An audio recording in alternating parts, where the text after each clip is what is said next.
Hello folks, welcome to the meadow. The nutrition Oasis model is getting complete, and I'm going to go over components, assembly, and the operations of it, and we'll break it down into different parts. But right now we're going to talk about the protein and nutrition tank and the water clarification. Basically, as the water circulates through the tubes and the grow beds, it'll end up in this is basically just a bell siphon. It has a tube that goes up inside it, you can see, and it goes up in here, and then there's slots cut down in the bottom that controls the level. So there's alwast a little level. You don't want it to go dry, but you need the water to go back into the tank. So we showed you that, and I'm going to go ahead and set this down for just a second, and then I can show you the inside of the tank after we remove this.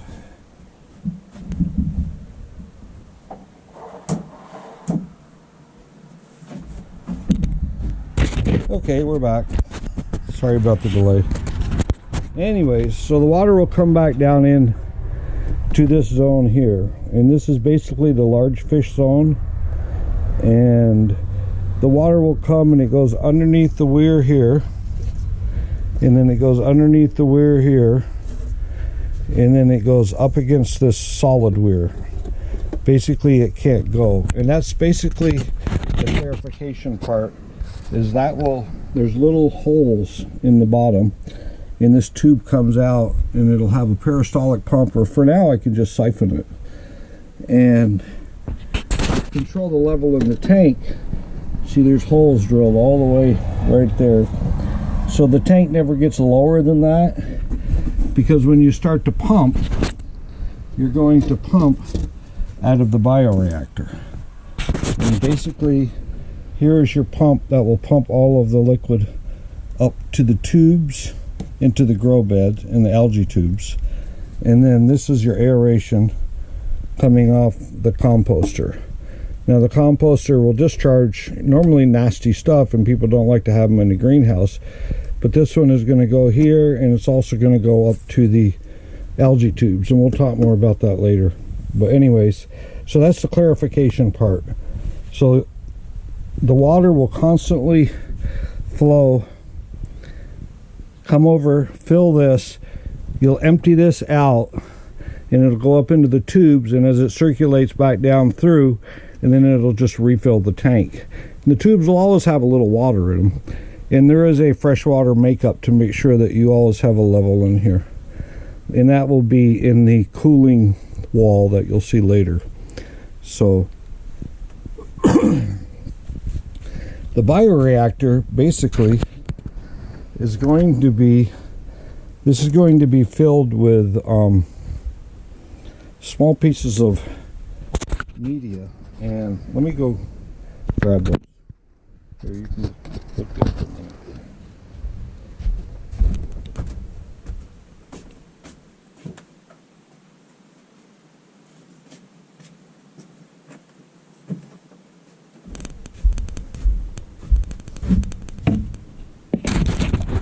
We're going to take all of these cut pieces of straw and put them in the bioreactor, and what that does, it basically creates a surface for zooglio slime or nitrifying bacteria to grow. You have different types of nitrifying bacteria. You have ciliates and things like that that swim around, and they'll probably form in here too. But when you have a media like this, the bacteria likes to stick to it. So I'm going to put a cheesecloth in this and pour this in there and tie it off, because these things have been very unruly and they get all over the place. That's why I got them out right now. But anyways, that will provide air to the water, and all of the ammonia and carbon will come in here and get oxidized into nitrates and carbon dioxide. The carbon dioxide is water soluble, so it'll get circulated up through the plants, and all the plants will eat everything up, and then it'll come back down where I showed you the ball, and it'll start the whole process again. I'm hoping that it keeps itself very clean and keeps the ammonia and everything in check. So you see the solids removal is very simple. as the water circulates through, it's going to, all the heavy stuff is going to stop. It's not going to want to travel up to get to these holes to get into the bioreactor. So, and then you can just suck it off the bottom. I built many of these in quenching batch reactors, million-gallon reactors. So I'm pretty confident. I've done this before. It'll work fine. So we do have some instrumentation on this here. This is a dissolved solids probe, and it has a little meter right here. I can test the out or the in, and then this is the in probe. And then I also have wireless probes for my lab work, what I was experiencing. This one does pH, this one does TDS and conductivity, and it's very close to this probe. So I've been impressed with it. And then this one monitors temperature. And these are wireless, and they go into my laptop, and they monitor all of the stuff, and they graft it. So one other thing I want to talk about is the way that we're going to manage the fish. Now people think, well, if you're going to have that grow bed on top, how are you going to get the fish out? Well, I'm hoping the fish kind of get themselves out. So as you can see, these weirs, I call these fish sorters, and they got different size holes in them. So when the fish gets bigger than this hole or underneath this weir, then he'll have to stay in this zone. And then as he gets bigger and he goes through these holes and he can't get back or get back under the weir, then he's almost ready to harvest, or it's a big female that's full of eggs that we can harvest the eggs. And then we will just flip this up and just net them out and harvest them here. So that should work really well, I'm thinking, because my whole concept is efficiency of space, to try to do as much in as few square feet as possible. So anyways, I kind of hope that explains what we're doing with the tank, and we will start putting stuff together. All the piping's done, everything's pretty much done. Building those boxes took 2 days, so I about lost my mind. But anyways, you can see it's coming out really good, and it took a couple days to get it to hold water. I don't know why. It's just little tiny cracks, but if I'm going to display it, there's one at a thing at Oregon State where they have innovation demonstrations, and I might bring it to that in October. So if they still have it, they had one last year. So anyways, I will sign off for now, and the next part of it will be, we'll talk about the worm composting and how the grow beds work once I get all the rocks and everything in them. So that's it for now. Thanks, folks. Okay, folks, we're going to talk a little bit about the media box assembly. These little media boxes that I made, you can see them right here. I had to cut every one of these pieces and the floors.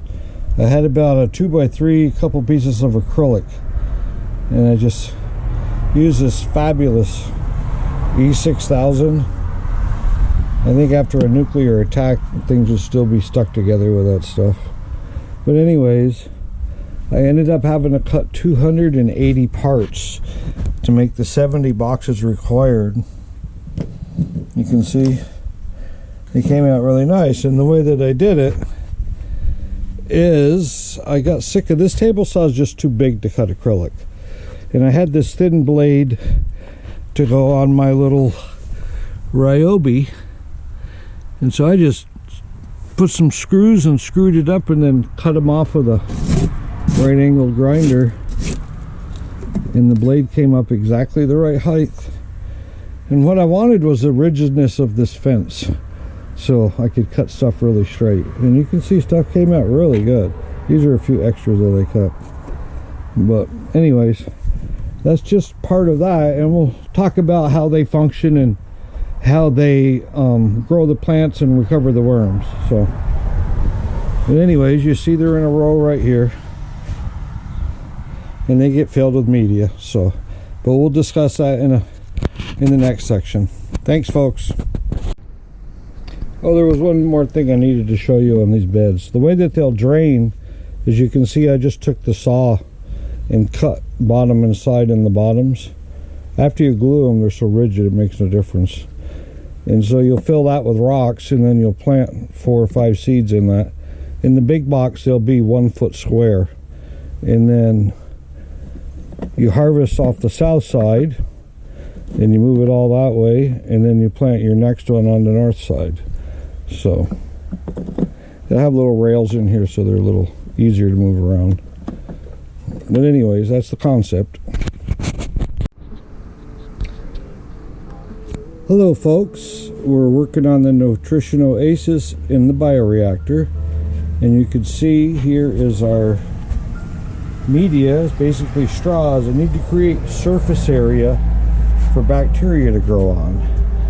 So inside here we have a pump that pumps it up to the tubings for the circular tubes on the top of the greenhouse and the stair step tubes before the bed, before the grow bed. And then there's an aeration system in here, and there's also a dissolved solids probe that will kind of help us keep an eye on different minerals or different buildups of ammonias or whatever like that. So we can try to correlate it with samples. So, but anyways, we're going to install the media. So get up close and personal. This stuff is a little tricky because it's so light that it doesn't like to, or it likes to take off. It gets a lot of static electricity too. So anyways, wow, I did good. Whoops. Look at the stones. All right, you can see. All right. And this is basically the reservoir for the water that gets pumped up in the tubes, because you can't pump the tank dry with the fish in it. So this water will basically sit here for a couple hours and get nitrified, and all the carbon will get converted to carbon dioxide, but it's soluble carbon dioxide, so the roots on the plants will love that. And you'll have all your nitrates, and you'll oxidize a lot of your minerals and your phosphoruses and stuff. So it should work pretty simple.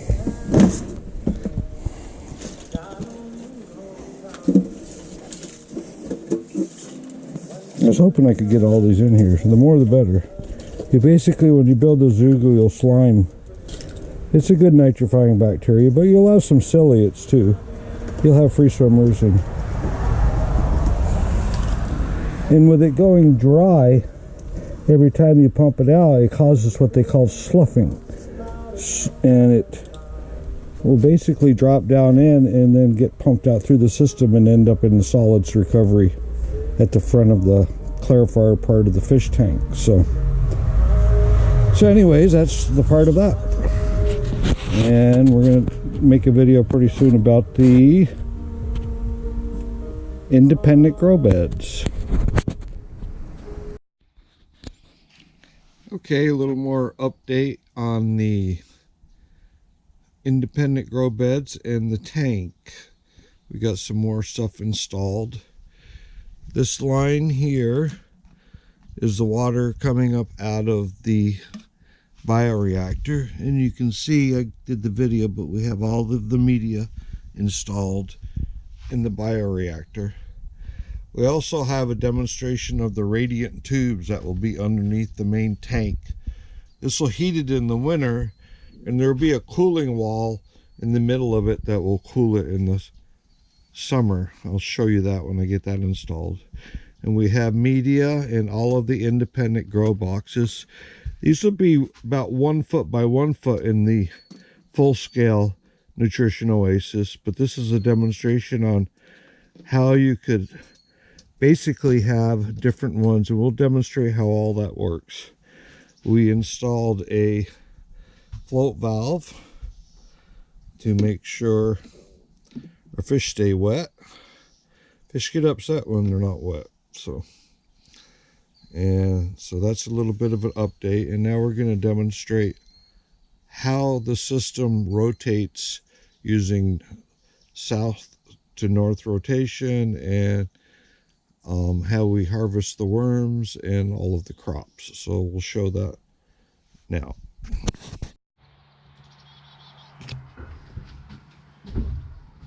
Okay, folks, we're going to demonstrate on how the system works. We'll get the bed squared up here. So on a normal day, you would have all different kinds. There's 11 rows and they go 6 across. And then there's a few up here, but you have a total of 69 different independent boxes.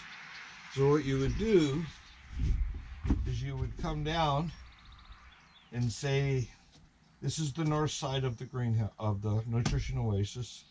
So you would take this here, and it would have carrots or beets or radishes, any kind of a root crop. Sweet potatoes may work, I don't know, but these will be 1 foot deep, 1 foot wide, and they'll hold lightweight volcanic rock. And you'll take it down to here, and remember you also have worms in here.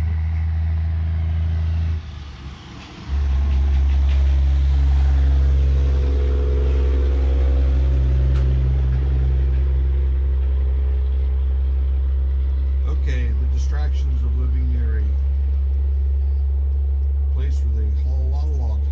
But anyways, you'll come over, and remember this part of the tank has been divided, so these are all the largest fish because of the holes in the fish separators. So you'll basically flip this out, and then you'll have a colander, but it'll be similar to this. Remember, the worms hate light, so all the worms in here have probably already gone to the bottom. And so you'll pull your plant out and you'll set it aside, and you'll basically take all the media and spread it out on this. Now when you spread this out, you can have a hose here and wash it or whatever, but all those worms are going to want to go to the darkest place. You could even have a light if you wanted to shine a light, but if you just left this sitting here for 10 or 15 minutes while you get ready to do the planting of the same one. And so you come over here on the wall, you pick out whatever you've started in the planting, and then you all the worms have gone out, and you've got this all cleaned up. And so you just pour it back in, and you plant it, and then you bring it down to this side, but you shove it all the way over here. And then it'll have rails in the large greenhouse, but this just demonstrates. And now you've just put your plant on the south side of the greenhouse. So you've moved, this is the second week, third, fourth, so you have 6 weeks of growth basically. Depending, we'll try different types of plants and see what grows the best. So like my new Air Force hat, I am a veteran. I get a lot of good veteran discounts in Oregon. It's pretty amazing. They're very, very good about honoring veterans, except for the governments. All my permits and stuff, I've gotten no discounts.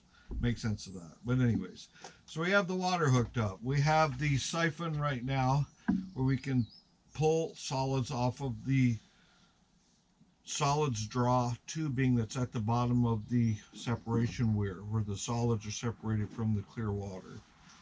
And we have a hole drilled for the algae tubes, which will come back into here. It will give dissolved oxygen and algae to feed the fish here. And of course, this is the bell siphon to make sure this never floods, but it also constantly maintains about 1/2 inch of water so the plants don't go dry. And it'll have worms in it. So every time that you not only harvest plants, you'll harvest worms and feed the worms in this area here. So, and you set that back down. And remember, we continuously on a graph monitor pH, we monitor conductivity and total dissolved solids and temperature. And they are monitored with these great little Pasco Lab wireless probes. And we have dissolved solids here and dissolved solids on the outlet in the bioreactor, so we can, and the float set up in here should never really go off with the level that of the holes that are drilled in that separation weir. But as water gets used up or whatever, you also want to make sure you have adequate water for the fish, of course. But you really don't want to make up any water if you don't have to. So, and that'll have a flow meter on it. I actually have a flow meter available to use. And like I said, there'll be a cooling wall that goes, actually let me grab it real quick.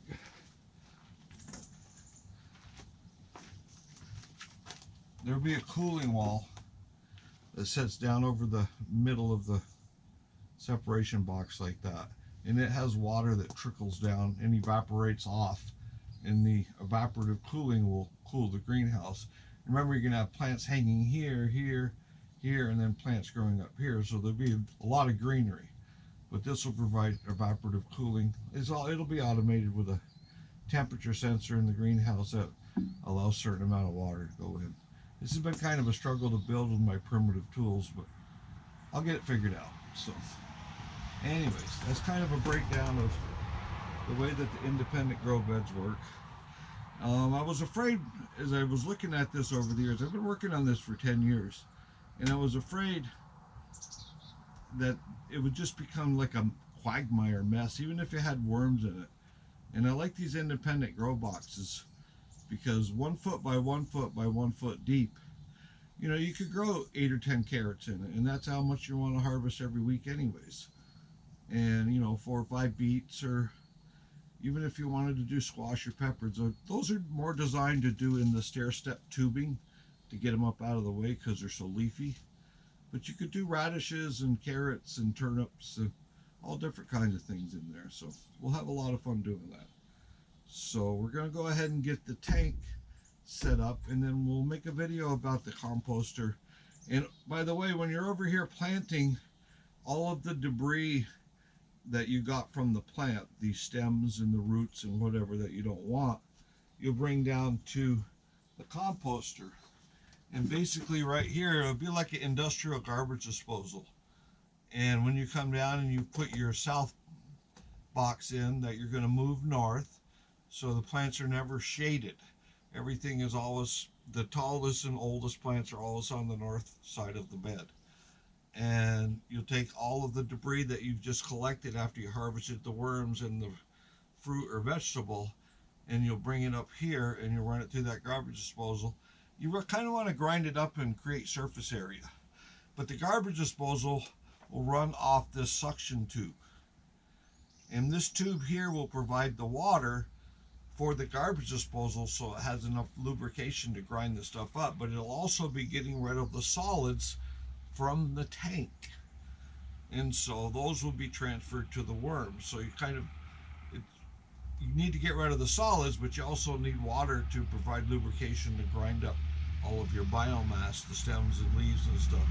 So that's how all that system works in the larger greenhouse. This one here, as I try to work this, I'll have to do a lot of this manually.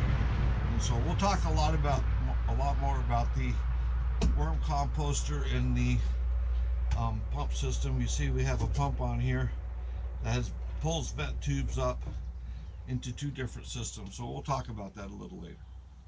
So anyways, folks, that's pretty much it for the tank. It's going to go ahead and get set down, and then we need to work on lighting and the algae tubes and all the different tubing systems on the top, and see how many leaks we got. So, but we don't have any leaks right now, so we're in good shape. So take care.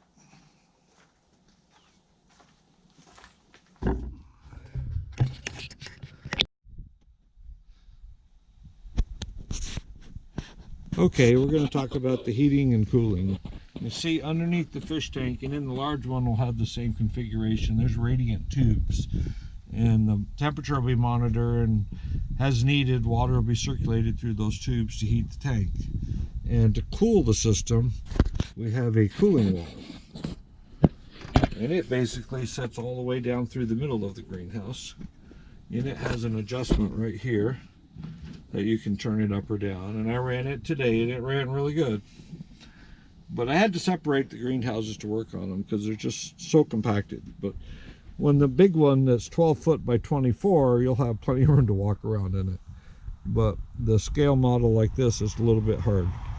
But I'm not sure if I'm going to have ventilation in the back or not. I do have some areas that I can vent through, but I want to see what I can do by adding this water vapor in the ceiling and the cooling wall, and to try to minimize the amount of air that we let in. But we got to watch the humidity too. So, but we'll have fun figuring it all out. Thanks. Okay, we're going to talk a little bit about the worm composter. Basically, you can see it's built at a slope, and you feed all of your green stuff in here. This will be an industrial garbage disposal on the large greenhouse. But anyways, it drops down and it works its way through, and the worms chew on it, and then the air system pulls the carbon dioxide and all the foul odors and all that stuff, and they go into the bioreactor and the algae tube to provide food for the algae and the bacteria that's in there, along with the air. And then on this tube over here, there will be an outlet like this with an auger in it that pulls the material up, and it will go basically up in the structure, like on the inside. And then there'll be a tube with also an auger in it that goes all the way across the back, and that will have small holes, very, very small, to let the vapor out, and that auger will just only turn like 2 or 3 times a day, and that's how you'll dry the organic matter. But it's also how you'll separate the worms, because as it turns the corner, there'll be a clear section in it, and worms hate the light, but there'll be dark tubes that come down out of the bottom of it, and we're hoping the dark tubes that the worms will go down, and we'll tie that into the algae overflow, and the worms will go down and be fed to the fish without us ever having to touch them. So I'll get that all set up. You can see the nice level in all these tubes. I got them all to stop leaking. Ha ha. I only had 4 leaks. That's pretty amazing. So, but anyways, and then when the compost has gone all the way across the back of the top of the greenhouse, it'll drop down into a compression tube, and you'll have a little hand, like a briquette maker, to make small little pellets to start seeds in. So everything gets used and reused again. So that's a little bit about how the composter is going to work. Okay folks, we're going to show you a few features that are actually working. We filled the system up to check for leaks and make sure that the valve worked and drained the tank, and it worked. Everything worked perfect. And this is where the solids comes out of the separation weir, and we're draining the water off that into the bucket because we don't have water to waste. And so that all worked fine. And see all the algae tubes, everything's plumbed up. What I'm going to do to run a lot of the tests, because I'm not growing anything, just to do the water, is leave them on 2 separate tables, because it's pretty tight in there until I get all the leaks and flows. But I ran flow through everything, and a lot of it is just leveling so you don't run over the tubes. And I have 1 tube, this 3rd one, that I'm going to have to remove and redo. But it's minor stuff. The adjustment valve on the water wall worked great. And the feed went in too hard. I'm going to have to throttle it. But that's fine. I don't want to feed it that hard anyways. And I'm going to change these tubes out. I'm going to make them a little bit bigger and see if I can help the flow. But they did trickle down through the stair steps, so that's kind of cool. Anyways, this is fabulous. Remember I talked about the tube on the bottom? It was full of water up to about here, and it's all vaporized, and it's come up to here, and you see it's condensing. It's doing exactly what I thought it would. See? Have a nice level of condensed water in here. And then it goes down. I have this tube. Oh, you know what I can do right now? So we can take this apart.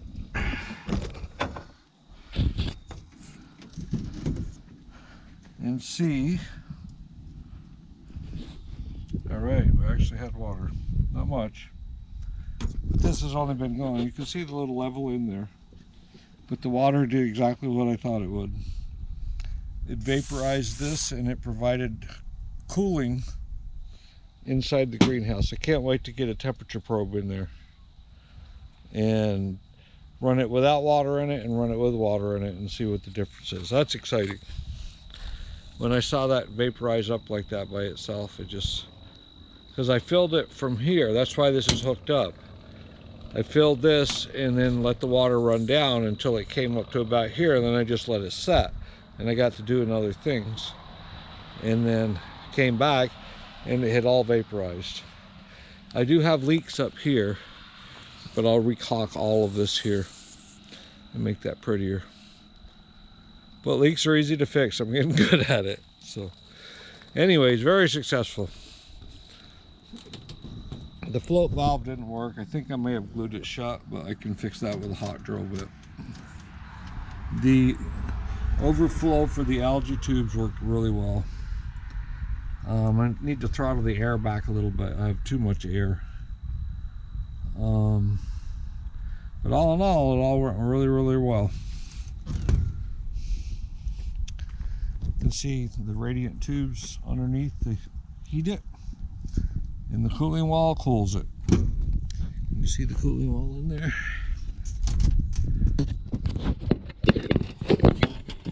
There you go.